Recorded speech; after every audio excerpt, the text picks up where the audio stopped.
బ్రాహ్మణపల్లి జిల్లా పరిషత్తు పాఠశాలలో జాతీయ నులి పురుగుల నిర్మూలన కార్యక్రమం నిర్వహించారు. ఈ కార్యక్రమంలో జిల్లా కలెక్టర్ అరుణ్ బాబు ముఖ్య అతిథిగా హాజరయ్యారు.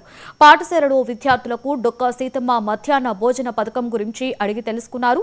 అనంతరం తరగతి గదులను విద్యార్థులతో కలియతిరిగి ప్రధాన ఉపాధ్యాయుడికి పలు సూచనలు చేశారు.